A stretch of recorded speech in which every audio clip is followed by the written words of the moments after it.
क्या इस बार मानसून पर पड़ने वाला है बड़ा खतरा? क्या बारिश कम होगी और गर्मी का बढ़ेगा कहर? मौसम वैज्ञानिक जिस खतरे की आशंका जता रहे थे, अब उसकी पुष्टि हो चुकी है। भारत में अल नीनो एक्टिव हो गया है, यानी वो जलवायु प्रणाली जिसका असर सीधे देश की बारिश, खेती और करोड़ों लोगों की जिंदगी पर पड़ता है।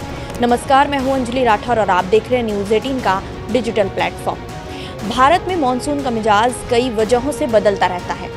दक्षिण पश्चिम मानसून के प्रभावित होने की भी कुछ बेहद खास वजहें हैं। इनमें से अल नीनो और ला नीना काफ़ी अहम है।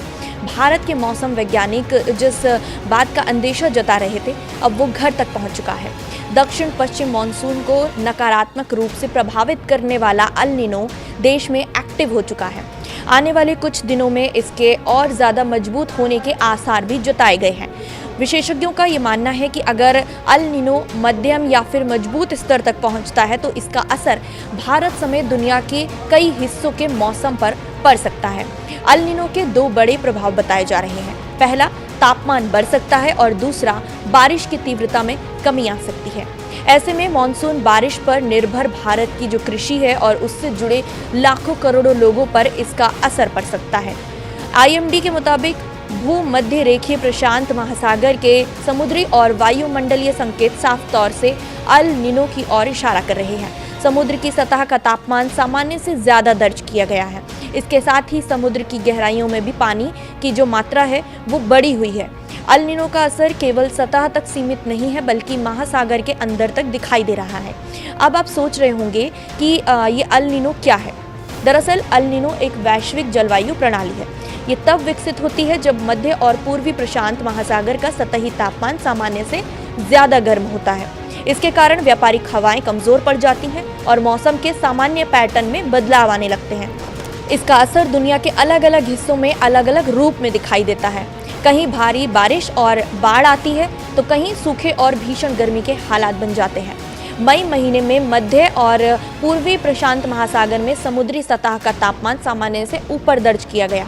पश्चिमी प्रशांत, मैरीटाइम कॉन्टिनेंट और कई अन्य क्षेत्रों में भी तापमान बढ़ा हुआ पाया गया है।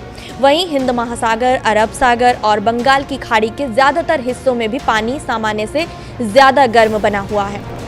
अप्रैल के मुकाबले मई में ये गर्मी एक बड़े क्षेत्र में फैल गई, जिसे अल नीनो के मजबूत होने के संकेत के रूप में माना जा रहा है।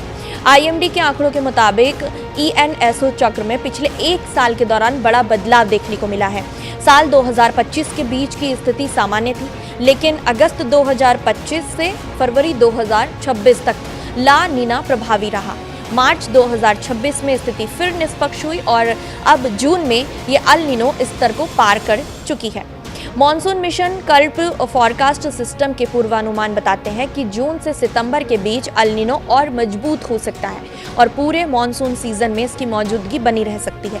दूसरी तरफ हिंद महासागर डायपोल फिलहाल सामान्य स्थिति में है और मॉडल संकेत दे रहे हैं कि मॉनसून के दौरान इसमें कोई बड़ा बदलाव नहीं होगा।